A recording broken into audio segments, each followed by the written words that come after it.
কিয়ামতের ময়দানে সবচেয়ে বেশি শাস্তি হবে যারা ছবি অঙ্কন করে। সাল্লাল্লাহু আলাইহি ওয়াসাল্লামের অনুকরণ করার মাধ্যমেই কিন্তু আমরা আমাদের জীবনকে পরিপূর্ণ করতে পারি। 7 শ্রেণীর ব্যক্তিকে আল্লাহ তাআলা কিয়ামতের ময়দানে তার ছায়া দিবেন, যেদিন কোনো ছায়া আল্লাহ তাআলার ছায়া ব্যতীত কোনো ছায়া থাকবে না। পাঠ্যপুস্তকেও বাধ্যতামূলক করতে পারি রাসূলুল্লাহ সাল্লাল্লাহু আলাইহি ওয়াসাল্লামের জীবনী, তাহলে আশা করা যায় তারা ছোটবেলা থেকেই নববী আদর্শ নিয়ে দেশের নাম্বার 1 ট্রেডিং অ্যাপ নিফটি ফার্স্টে পাচ্ছেন ট্রেডিং এর সব সুবিধা, dual exchange access, company analysis, portfolio তৈরি করা সহ আরও অনেক ইউনিক ফিচারের সাথে ট্রেড করতে ডাউনলোড করুন এক্ষুনি।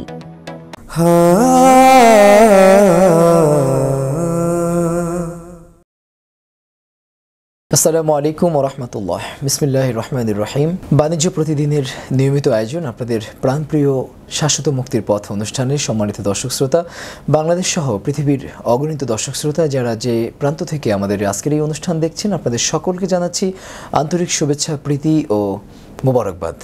সুপ্রিয় দর্শক শ্রোতা, শুরু করছি মহান রব্বুল আলামিনের দরবারে শুকরিয়া আদায় করে, যিনি আমাদেরকে সুস্থতার সাথে জীবন অতিবাহিত করবার তৌফিক দিচ্ছেন। আলহামদুলিল্লাহি রাব্বিল আলামিন। দরুদ এবং সালাম পেশ করছি সর্বকালের সর্বশ্রেষ্ঠ মহামানব রাসূল আরবি মুহাম্মদুর রাসূলুল্লাহ সাল্লাল্লাহু আলাইহি ওয়াসাল্লামের প্রতি, যিনি আমাদেরকে আল্লাহ রাব্বুল আলামিনের পক্ষ থেকে পবিত্র কোরআন শিক্ষা দিয়েছেন। সুপ্রিয় দর্শক, রাসূল করিম সাল্লাল্লাহু আলাইহি ওয়াসাল্লাম ছিলেন পৃথিবীর সর্বকালের সর্বশ্রেষ্ঠ মহামানব। এই মহামানবকে আমাদের নিজেদের জীবনের চাইতেও ভালোবাসার কথা বলেছেন স্বয়ং আল্লাহ রাব্বুল আলামিন এবং রাসূল সাল্লাল্লাহু আলাইহি ওয়াসাল্লাম নিজে, এবং তাকে ভালোবাসাকে পূর্ব শর্ত হিসেবে করা হয়েছে আমাদের পরিপূর্ণ ঈমানের। বলা হয়েছে, যতক্ষণ পর্যন্ত তুমি মুহাম্মদুর রাসূলুল্লাহ সাল্লাল্লাহু আলাইহি ওয়াসাল্লামকে পরিপূর্ণরূপে ভালো না বাসতে পারবে, ততক্ষণ পর্যন্ত তুমি পরিপূর্ণ মুমিন হতে পারবে না। সুতরাং আমাদের প্রাত্যহিক জীবনে, আমাদের যাবতীয় জীবনে রাসূল করিম সাল্লাল্লাহু আলাইহি ওয়াসাল্লামকে কতটুকু ভালোবাসতে হবে এবং সে ভালোবাসার পদ্ধতি কী হবে, তার সীমারেখাই বা কী হবে, সে সংক্রান্ত বিষয়ে আজ আমরা কথা শুনব। এ বিষয়ে কথা বলবার জন্য এই স্টুডিওতে আমন্ত্রণ জানিয়েছি একজন বিদগ্ধ ইসলামী পণ্ডিত, সরকারি আলিয়া মাদ্রাসা ঢাকার আলফিক অ্যান্ড ইসলামিক স্টাডিজ বিভাগের সম্মানিত ভারপ্রাপ্ত চেয়ারম্যান জনাব নাজমুল হক আকন্দ স্যারকে। স্যার কেমন আছেন? আলহামদুলিল্লাহ, আপনি ভালো আছেন? আলহামদুলিল্লাহ। আমাদের রাসূল করিম সাল্লাল্লাহু আলাইহি ওয়াসাল্লাম, যিনি সর্বকালের সর্বশ্রেষ্ঠ মহামানব, যাকে আল্লাহ রাব্বুল আলামিন এই পৃথিবীতে মানবজাতির জন্য সর্বোত্তম আদর্শ হিসেবে প্রেরণ করেছেন, তাকে তো আমাদের ভালোবাসতেই হবে, তাকে তো শ্রদ্ধা করতেই হবে, তাকে তো নিজের জীবনের হৃদয়ের সবটুকু আবেগ উজাড় করে দিয়ে নিজের মনিকোঠায় জায়গা দিতেই হবে নিঃসন্দেহে। এ বিষয়ে মূলত আপনার কাছে জানবো, তবে প্রথমে জানতে চাই যে সরাসরি পবিত্র কোরআন এবং হাদিস কি নির্দেশ দিয়েছে এই সংক্রান্ত বিষয়ে। আলহামদুলিল্লাহ, ওয়াসসালাতু ওয়াসসালামু আলা রাসূলিল্লাহ ওয়া আলা আলিহি ওয়া সাহবিহি ওয়া মান ওয়ালাহ, আম্মা বা'দ। আউযু বিল্লাহি মিনাশ শাইতানির রাজীম, বিসমিল্লাহির রহমানির রহিম। قل إن كنتم تحبون الله فاتبعوني يحببكم الله ويغفر لكم ذنوبكم والله غفور رحيم। পবিত্র কোরআনে আল্লাহ তাআলা সূরা আলে ইমরানের 31 নম্বর আয়াতে আল্লাহ তাআলা আমাদেরকে বলতেছেন, হে নবী, আপনি বলে দিন, তোমরা যদি আমাকে ভালোবাসতে চাও, আল্লাহকে ভালোবাসতে চাও, তাহলে আমার আনুগত্য করো, আল্লাহ তোমাদেরকে ভালোবাসবেন এবং সাথে সাথে তোমাদের পাপকে ক্ষমা করবেন। আমরা যদি দেখি সূরা আল আহজাবের 6 নম্বর আয়াতে আল্লাহ তাআলা ঘোষণা করতেছেন, আন-নাবিয়্যু আওলা বিল মুমিনিনা মিন আনফুসিহিম, অর্থাৎ নবী করিম সাল্লাল্লাহু আলাইহি ওয়াসাল্লাম মুমিনদের কাছে একজন, মুমিনদের জান প্রাণের চেয়েও সবচেয়ে বেশি প্রিয় নবী করিম সাল্লাল্লাহু আলাইহি ওয়াসাল্লাম। আমরা কোরআন থেকে এই নির্দেশনা পাই। আমরা যদি হাদিসে নববীতে দেখি, আমরা দেখতে পাই আল্লাহ নবী সাল্লাল্লাহু আলাইহি ওয়াসাল্লাম ঘোষণা করতেছেন, লা ইউমিনু আহাদুকুম হাত্তা ইয়াকুনা হাওয়াহু তাবআন লিমা জিতু বিহি। রাসূলুল্লাহ সাল্লাল্লাহু আলাইহি ওয়াসাল্লাম বলছেন, তোমাদের কেউ ততক্ষণ পর্যন্ত পূর্ণ ইমানদার হবে না যতক্ষণ না পর্যন্ত আমি নবী মুহাম্মদ সাল্লাল্লাহু আলাইহি ওয়াসাল্লাম যে আনিত দিন বা জীবন ব্যবস্থা নিয়ে এসেছি, সেই জীবন ব্যবস্থার পরিপূর্ণ অনুকরণ না করো, ততক্ষণ তোমরা পরিপূর্ণ মুমিন হতে পারবে না। এটি আল আরবাঈন, ইমাম নববীর আল আরবাঈন যে গ্রন্থটি আছে সেখানে এই হাদিসটি সংকলিত হয়েছে। এবং আমরা যদি সহিহ মুসলিমের আরেকটি বিখ্যাত হাদিস হযরত আনাস রাদিয়াল্লাহু তাআলা আনহু থেকে বর্ণিত, আল্লাহ নবী সাল্লাল্লাহু আলাইহি ওয়াসাল্লাম বলছেন, লা ইউমিনু আহাদুকুম হাত্তা আকুনা আহাব্বা ইলাইহি মিন ওয়ালিদিহি ওয়া ওয়ালাদিহি ওয়ান নাসি আজমাইন। তোমাদের কেউ ততক্ষণ পর্যন্ত পূর্ণ ঈমানদার হতে পারবে না যতক্ষণ না তোমাদের নিজেদের, তোমাদের পিতামাতা এবং সন্তান সন্ততির থেকেও সবচেয়ে বেশি ভালোবাসা আমার জন্য হয়, ততক্ষণ তোমাদের ঈমান পরিপূর্ণ হবে না। আচ্ছা, এই যে আপনি হাদিসটা বললেন যে নিজের চাইতে, নিজের সন্তান সন্ততির চাইতেও বেশি ভালোবাসতে হবে, তা না হলে মুমিন হতে পারবে না। এটা একটু ব্যাখ্যা করবেন যে আসলে মানে মুমিন কেন হবে না? রাসূলুল্লাহ সাল্লাল্লাহু আলাইহি ওয়াসাল্লাম কে আল্লাহ তাআলা সৃষ্টি করে আমাদেরকে একটি গাইডলাইন হিসেবে ওনাকে পাঠিয়েছেন এবং আমাদেরকে আমাদের সামনে আমাদের চলার পথে হিসেবে পাঠিয়েছেন, আমাদেরকে পথ দেখাচ্ছেন। তো কাজেই মুহাম্মদ সাল্লাল্লাহু আলাইহি সাল্লামকে যদি আমরা পরিপূর্ণভাবে অনুসরণ না করি তাহলে আমরা গুমরাহিতে লিপ্ত হয়ে যাব। যে কারণে আল্লাহ নবী সাল্লাল্লাহু আলাইহি সাল্লাম বলেছেন তাদের ঈমান চলে যাবে, বিষয়টা এরকম না, কিন্তু ঈমান পরিপূর্ণ হবে না, ঈমানে কামেল বা মুমিনে কামেল হবে না। মূলত ব্যাখ্যায়, হাদিসের ব্যাখ্যায় এগুলো আসছে। আচ্ছা, সাহাবায়ে কেরাম রাদিয়াল্লাহু তাআলা আলাইহিম আজমাইন যারা ছিলেন, নিঃসন্দেহে তারাই তো খায়রে কুরুন ছিলেন, সর্বোত্তম যুগের রাসূল করিম সাল্লাল্লাহু আলাইহি সাল্লামের পরশ পাথরে যারা সোনালী মানুষ হিসেবে নিজেদেরকে পরিণত করেছিলেন। তারা আসলে কিভাবে রাসূল করিম সাল্লাল্লাহু আলাইহি সাল্লামকে ভালোবাসতেন, এমন কোন নজির কি আমাদেরকে? জি, আমরা যদি দেখি, আমরা আবু বকর রাদিয়াল্লাহু তাআলা আনহু যখন রাসূলুল্লাহ সাল্লাল্লাহু আলাইহি সাল্লামের হিজরত হয়, রাসূলুল্লাহ সাল্লাল্লাহু আলাইহি সাল্লাম যখন 622 খ্রিস্টাব্দে প্রিয় মাতৃভূমি মক্কা থেকে মদিনা হিজরত করেন, তার পূর্ব মুহূর্তে আবু বকর রাদিয়াল্লাহু তাআলা আনহু রাসূলুল্লাহ সাল্লাল্লাহু আলাইহি সাল্লামের কাছে অনুমতি চাচ্ছিলেন যে রাসূলুল্লাহ সাল্লাল্লাহু আলাইহি সাল্লামের প্রতি তাদের এত ভালোবাসা যে রাসূলুল্লাহ সাল্লাল্লাহু আলাইহি সাল্লামকে একা একা ছেড়ে দেবেন, এটা মানে তারা মানতে পারতেছিলেন না। আচ্ছা, তো আবু বকর রাদিয়াল্লাহু তাআলা আনহু যখন অনুমতি চাইলেন, রাসূলুল্লাহ সাল্লাল্লাহু আলাইহি সাল্লাম তাকে বললেন, লা তাআজাল, তুমি তাড়াহুড়া করো না, লাআল্লাল্লাহ ইয়াজআলু লাকা সাহিবান, আশা করা যায় যে আল্লাহ তোমাকে আমার সাথী বানাবেন। আচ্ছা, তখন আবু বকর রাদিয়াল্লাহু তাআলা আনহুর এই বিষয়টা যখন রাসূলুল্লাহ সাল্লাল্লাহু আলাইহি ওয়াসাল্লাম রাসূলুল্লাহ সাল্লাল্লাহু আলাইহি ওয়াসাল্লাম যখন আল্লাহ তাআলার পক্ষ থেকে হিজরতের অনুমতি প্রাপ্ত হলেন, তখন আবু বকর রাদিয়াল্লাহু তাআলা আনহুকে যখন খবর দিলেন যে তোমাকে সাহাবী বা সাথী হিসেবে আল্লাহ তাআলা কবুল করেছেন, তখন আবু বকর রাদিয়াল্লাহু তাআলা আনহু এত বেশি আনন্দিত হয়েছিলেন যে তিনি কান্না শুরু করেছিলেন। এবং সেটা হাদিসে আসছে যে আয়েশা রাদিয়াল্লাহু তাআলা আনহা বলতেছেন যে মা শাআরতু আহাদান কাত্তু ইয়াউমাইযিন, আমি এমন কাউকে দেখিনি কোনো সময় যে ইয়াবকি মিনাল ফারহি, মানে আনন্দে কাঁদতে পারে। আচ্ছা, হাত্তা রাআইতু আবু বকর ইয়াবকি ইয়াউমাইযিন, আমি দেখলাম আবু বকর রাদিয়াল্লাহু তাআলা আনহু সেদিন কান্নায় অতি আনন্দে কেঁদে ফেললেন। সুবহানাল্লাহ। এই যে একটি নজির আমরা দেখতে পাই আবু বকর রাদিয়াল্লাহু তাআলা আনহুর রাসূলুল্লাহ সাল্লাল্লাহু আলাইহি ওয়াসাল্লামের প্রতি তার যে ভালোবাসার, সেটা বহিঃপ্রকাশ।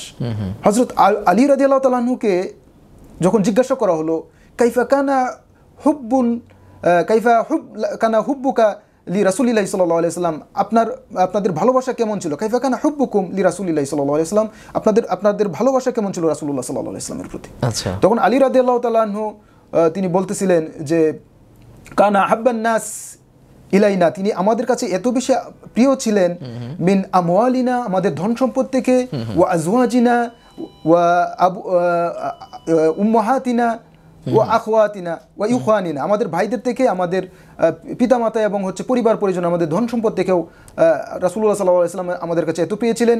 এমনকি আলী রাদিয়াল্লাহু তাআলা বলতেছেন মিনাল মাইল বারিদ আলা যমহ, মানে একজন পিপাসার্ত ব্যক্তির ঠান্ডা পানি যেরকম প্রিয়, এতটা প্রিয় যে এইরকম পিপাসার্ত ব্যক্তির কাছে যে ঠান্ডা পানি যেরকম প্রিয়, তার চেয়েও বেশি আমাদের কাছে রাসূলুল্লাহ সাল্লাল্লাহু আলাইহি ওয়াসাল্লাম আমাদের প্রিয় ছিলেন। মাশাআল্লাহ, মাশাআল্লাহ।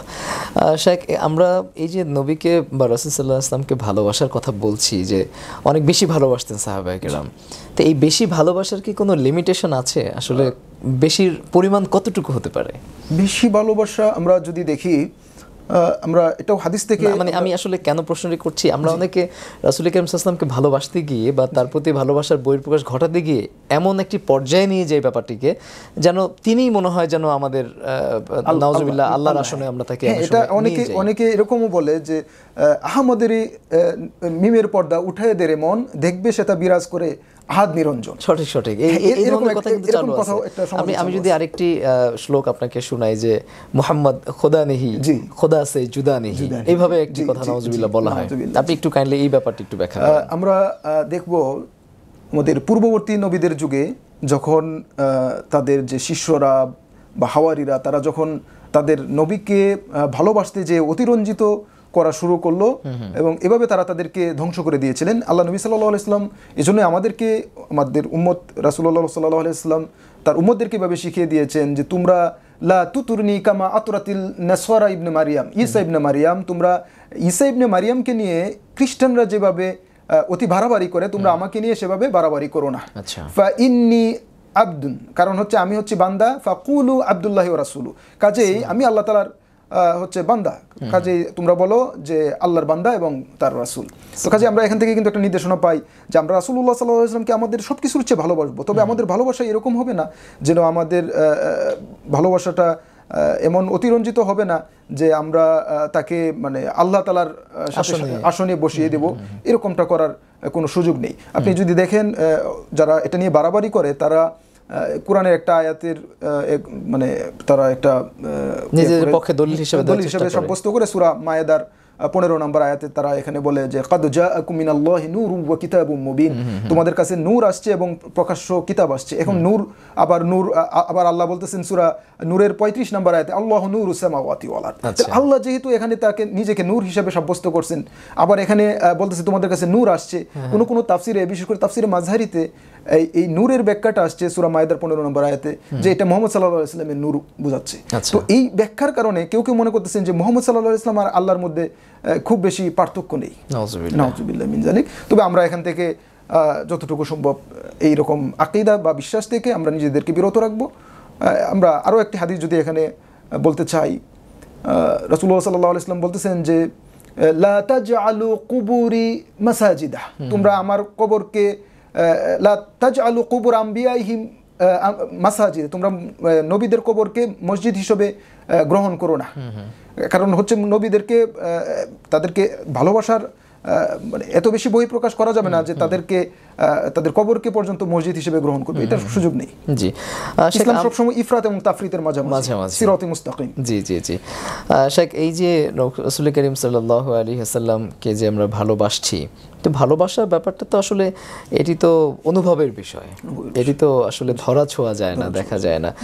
তো এই শুধুই কি এটি রাসূল করিম সাল্লাল্লাহু আলাইহি ওয়াসাল্লামকে ভালোবাসি খুব করে, এটা কি শুধুই মুখের বলার বিষয় বা অনুভব আবেগের বিষয়, নাকি এটির বাস্তব প্রতিফলন রাসূল করিম সাল্লাল্লাহু আলাইহি ওয়াসাল্লামের ইত্তেবা বা অনুসরণের মধ্যে আসলে প্রতিফলন ঘটাতে হবে, কোনটা? অবশ্যই আমরা আমাদের মুখেও আমাদের নবীর প্রেমের কথা বলবো, এটা আমাদের মুখ দিয়েও আমরা এটার স্বীকারোক্তি দেব, এবং আমাদের যেটা করতে হবে রাসূলুল্লাহ সাল্লাল্লাহু আলাইহি ওয়াসাল্লামের সুন্নাহকে আমাদেরকে আঁকড়ে ধরতে হবে, তার জীবনী আমাদেরকে পড়তে হবে। সেখান থেকে আমরা রাসূলুল্লাহ সাল্লাল্লাহু আলাইহি ওয়াসাল্লামের ভালোবাসাটা তখন আমরা যখন এই সিরাত গ্রন্থগুলো পড়ি, হাদিস যখন পড়ব, তখন আমাদের রাসূলুল্লাহ সাল্লাল্লাহু আলাইহি ওয়াসাল্লামের প্রতি ভালোবাসা এমনিতেই বেড়ে যাবে।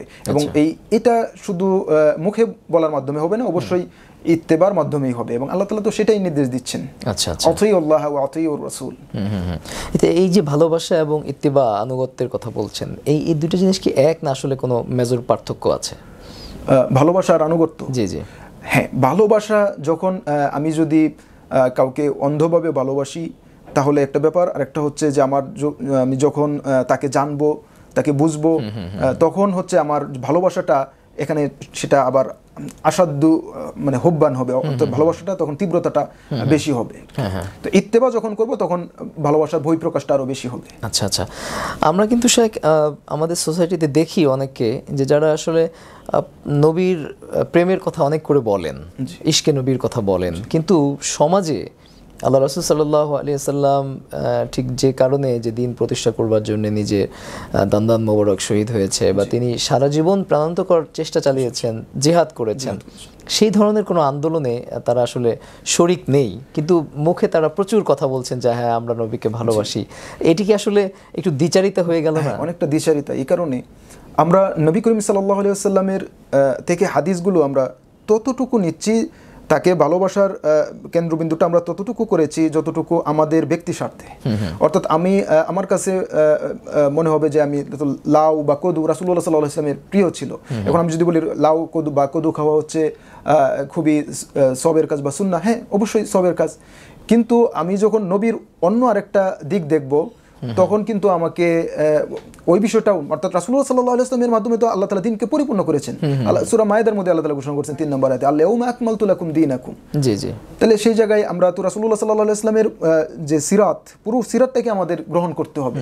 শুধু মুখে ভালোবাসার কথা বলবো, কিন্তু রাসূলুল্লাহ সাল্লাল্লাহু আলাইহি ওয়াসাল্লাম দিনকে বিজয়ী করার জন্য আল্লাহ তাআলা পবিত্র কোরআনে 3 জায়গায় বলছেন যে আল্লাহ তাআলা তার নবীকে পাঠাইছেন, হুয়াল্লাযী আরসালা রাসূলাহু বিল হুদা ওয়া দীনিল হক লিইয়ুযহিরাহু আলাদ দীনি কুল্লি। আমরা আল্লাহ তাআলা তার নবীকে পাঠাইছেন হচ্ছে দিনকে বিজয়ী করার জন্য।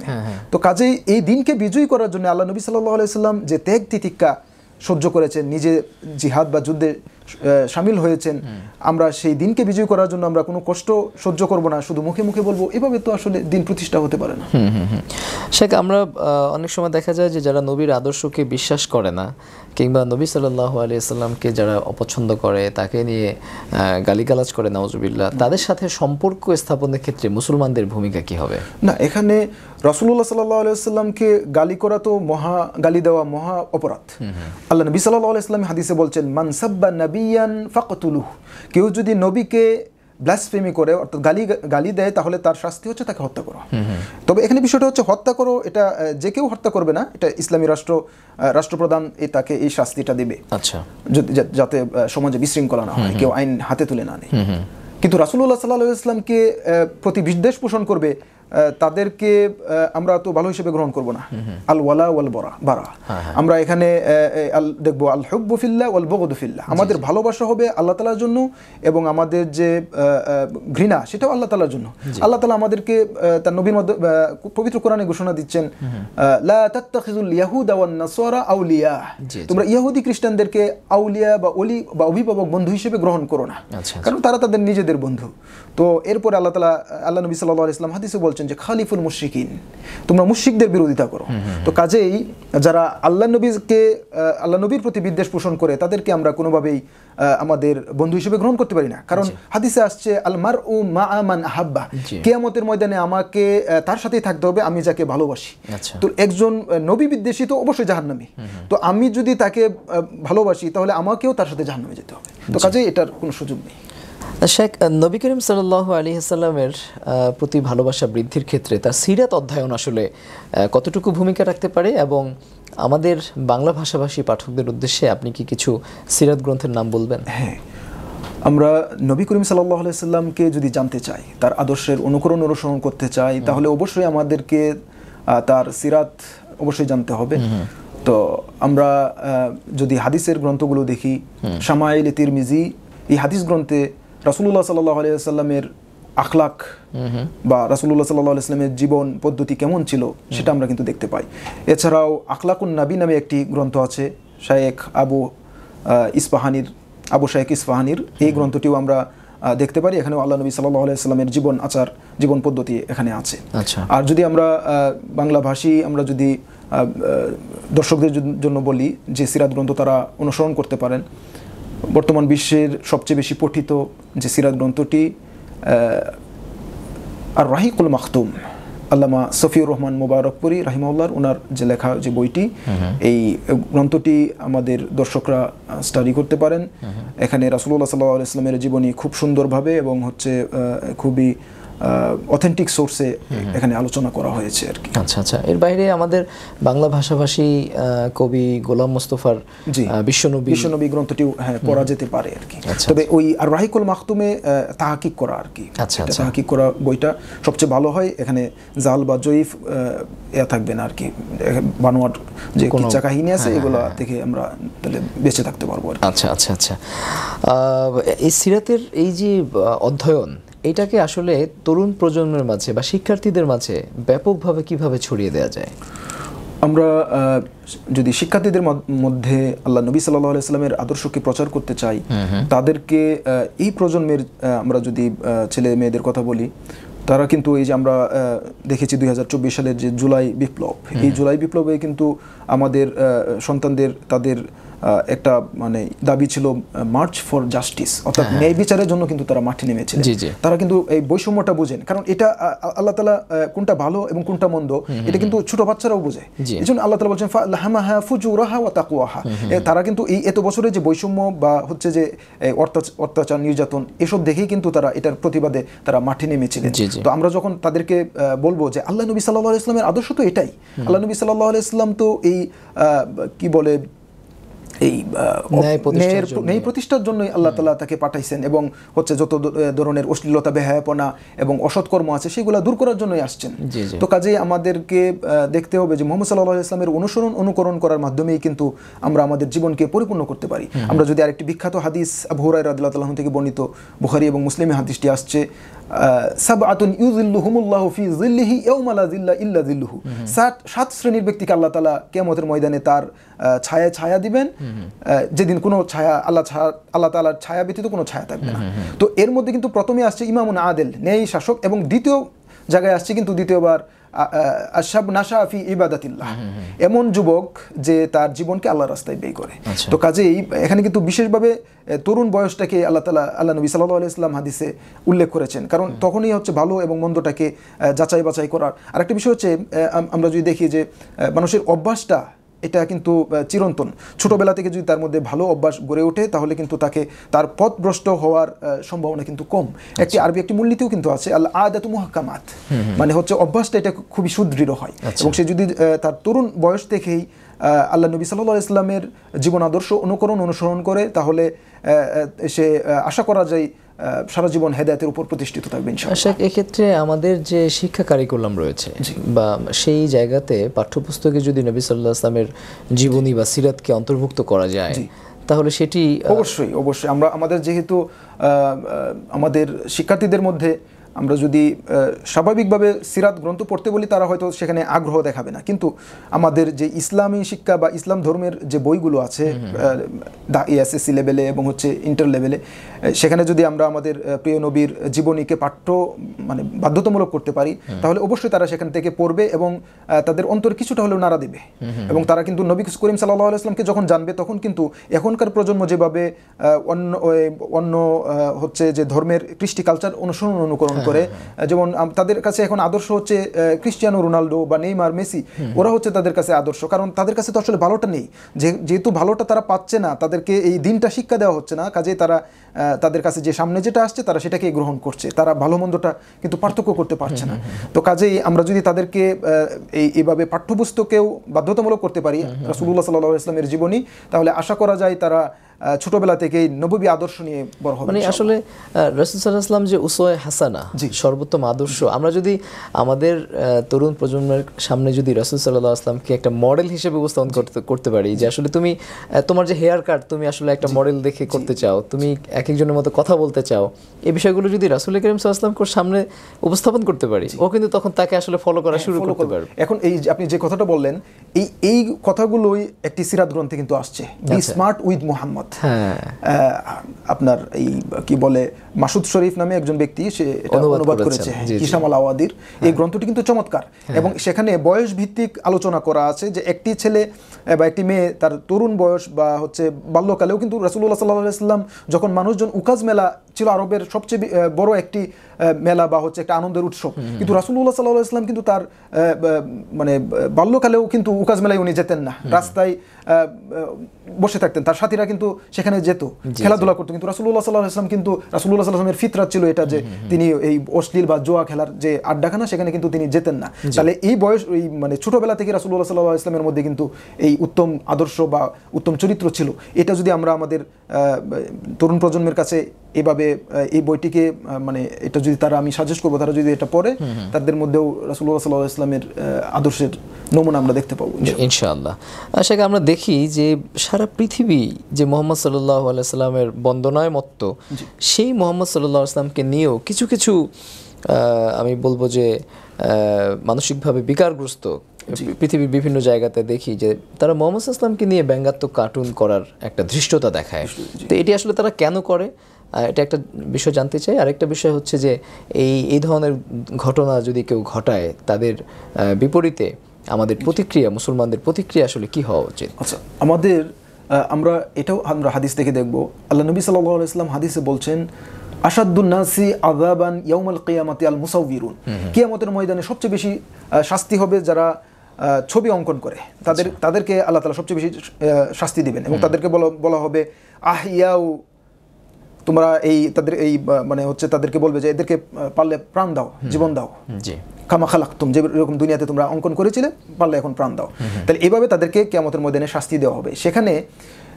যেখানে স্বাভাবিক মানুষের ছবি অঙ্কন করাই নিষেধ, সেখানে দুনিয়া শ্রেষ্ঠতম মহামানব যাকে আল্লাহ তাআলা আমাদের জন্য এবং সারা তামাম দুনিয়ার জন্য আদর্শ হিসেবে পাঠিয়েছেন, সেই নবী করিম সাল্লাল্লাহু আলাইহি ওয়াসাল্লামের ব্যঙ্গোক্তি বা ক্যারিকেচার বা হচ্ছে কার্টুন অঙ্কন করবে, সেটা তো কোনো মুমিন মুসলমান বরদাস্ত করতে পারে না। অবশ্যই সেখানে প্রতিবাদ করতে হবে। এটা এত বড় জঘন্য কাজ। আল্লাহ নবী সাল্লাল্লাহু আলাইহি ওয়াসাল্লাম বলতেছেন যে মান রাআনি ফিল মানাম কাআন্নামা রাআনি ফিল ইয়াকযান, কেউ যদি আমাকে স্বপ্নে দেখে তাহলে সে আসলে আমাকে স্বপ্নে দেখছে। কারণ হচ্ছে ফা ইন্না শাইতানা লা ইয়াতামাসসালু বি, কারণ শয়তান আমার আকৃতি ধারণ করতে পারে না। যেখানে শয়তানও পর্যন্ত মুহাম্মদ সাল্লাল্লাহু আলাইহি ওয়াসাল্লামের আকৃতিতে আসতে পারে না, সেখানে একজন মানে যারা এরকম এত বড় ধৃষ্টতা দেখাতে পারে যে নবী করিম সাল্লাল্লাহু আলাইহি ওয়াসাল্লামের চিত্র আঁকতে চায়, আল্লাহ তাআলা অবশ্যই তাদেরকে দুনিয়া এবং আখিরাতে লাঞ্ছিত করবেন। এবং আমাদের মুসলমানদের উচিত হবে এসবের মানে প্রতিবাদ করা, শক্ত হাতে প্রতিবাদ করা। জি, সেটা আমি একটু জানতে চাই যে নবী করিম সাল্লাল্লাহু আলাইহি ওয়াসাল্লামের প্রতি আমাদের ভালোবাসা বৃদ্ধির জন্য বিশেষ কোনো আমলের কথা কি আপনি বলবেন? নবী করিম সাল্লাল্লাহু আলাইহি ওয়াসাল্লামের আমাদের 24 ঘন্টায় হচ্ছে আমরা আমাদের যে ইবাদত, আমাদের আল্লাহ তাআলা তো সূরা জারিয়ার 56 নম্বর আয়াতে বলছেন যে ওমা খালাকতুল জিন্না ওয়াল ইনসা ইল্লা লিয়াবুদুন, আমি মানুষ এবং জিনকে সৃষ্টি করছি আমার ইবাদতের জন্য। কাজে আমাদের যে 24 ঘন্টা, সেই 24 ঘন্টায় আমাদের ইবাদত, আর সেটা তখনই হবে যখন আমার ইবাদতটা রাসূলুল্লাহ সাল্লাল্লাহু আলাইহি ওয়াসাল্লামের দেখানো পথ অনুযায়ী হবে। কারণ আমি আমার মন মতো যদি ইবাদত করি তাহলে তো সেটা গ্রহণযোগ্য হবে না, অবশ্যই রাসূলুল্লাহ সাল্লাল্লাহু আলাইহি ওয়াসাল্লামের ইত্তেবার মাধ্যমেই হবে। এখন আমরা আমাদের যে ভালোবাসার বহিঃ প্রকাশটা দেখাবো তার সুন্নাহ অনুসরণ করার মাধ্যমে। তার মধ্যে আমরা একটা বলতে পারি যে আমরা বেশি বেশি দুরূদ পাঠ করব, এবং এটা হাদিসেও আসছে যে আহাব্বুন নাসি ইলাইয়া আকসারুহুম আলাইয়া সলাতান, মানুষের মধ্যে সবচেয়ে বেশি প্রিয় আমার কাছে সেই ব্যক্তি যে আমার প্রতি সবচেয়ে বেশি দুরূদ শরীফ পাঠ করে। এবং হাদিসে সেটাও আসছে, আল বাখিলু মান যুকিরতু ইনদাহু ফালাম ইউসাল্লি আলাইহি, সবচেয়ে বখিল বা কৃপণ হচ্ছে সেই ব্যক্তি যে আমার নাম উচ্চারণ হলো কিন্তু সে আমার প্রতি দুরূদ পাঠ করলো না। কাজে যত বেশি দুরূদ শরীফ পাঠ করা যায়, নবী করিম সাল্লাল্লাহু আলাইহি ওয়াসাল্লামের সিরাত গ্রন্থ যত পড়ব আমরা তত তার প্রতি ভালোবাসা বহিঃ প্রকাশ ঘটবে। এছাড়াও আরও দৈনন্দিন জীবনে আমাদের আমালুল ইয়াউমি ওয়াল লাইলা যা আছে, আমাদের দৈনন্দিন জীবনে আমরা যত আমল করি সেই আমলটা যদি রাসূলুল্লাহ সাল্লাল্লাহু আলাইহি ওয়াসাল্লামের দেখানো পথ অনুযায়ী হয়, অবশ্যই আমরা আল্লাহ নবী সাল্লাল্লাহু আলাইহি ওয়াসাল্লামের সুপারিশ প্রাপ্ত হবে এবং তাকে ভালোবাসার আমাদের ইনশাআল্লাহ। জি শেখ, আপনাকে অনেক ধন্যবাদ। আপনি যেমনটি আলোচনা করেছেন, আমরাও আল্লাহর কাছে দোয়া করি যাতে আল্লাহ রাসূল সাল্লাল্লাহু আলাইহি ওয়াসাল্লামের প্রতি আমাদের ভালোবাসা বৃদ্ধি পায় এবং তার প্রতি ভালোবাসা বৃদ্ধির উসিলায় যাতে আমরা তার সুপারিশ লাভ করি ইনশাআল্লাহ। আপনাকে অনেক ধন্যবাদ জানাচ্ছি, ব্যস্ততার মাঝে আমাদের সময় দিয়েছেন। জাযাকুমুল্লাহ খাইর। সুপ্রিয় দর্শক, আপনারা এতক্ষণ শুনছিলেন বিশ্বনবী রাসূল করিম সাল্লাল্লাহু আলাইহি ওয়াসাল্লামের প্রতি ভালোবাসাই আমাদের ঈমানের পূর্ব শর্ত। রাসূল করিম সাল্লাল্লাহু আলাইহি ওয়াসাল্লামকে পরিপূর্ণরূপে ভালোবাসতে না পারলে পরিপূর্ণ মুমিনও হওয়া যাচ্ছে না। এ বিষয়ে কোরআন এবং সুন্নাহর আলোকে দালিলিক আলোচনা উপস্থাপন করেছেন আমাদের আজকের আমন্ত্রিত অতিথি। আমাদের অনুষ্ঠানগুলো প্রতিদিন আপনারা বাণিজ্য প্রতিদিনের পর্দায় দেখে থাকেন। আমাদের অনুষ্ঠানগুলো দেখবার আমন্ত্রণ জানিয়ে আজকের মতো এখানে বিদায় নিচ্ছি। আল্লাহ হাফেজ। আসসালামু আলাইকুম ওয়া রাহমাতুল্লাহি ওয়া বারাকাতুহু। ইউএফটি ফার্স্টের সাথে ট্রেড করুন যে কোনো জায়গা থেকে, ক্যাম্পাসে ক্লাসের ফাঁকে, ঢাকার জ্যামে বসে কিংবা ঘরে বসে। ট্রেডিং এখন হাতের মুঠোয়, তাই ট্রেড করুন যখন খুশি যেখানে খুশি।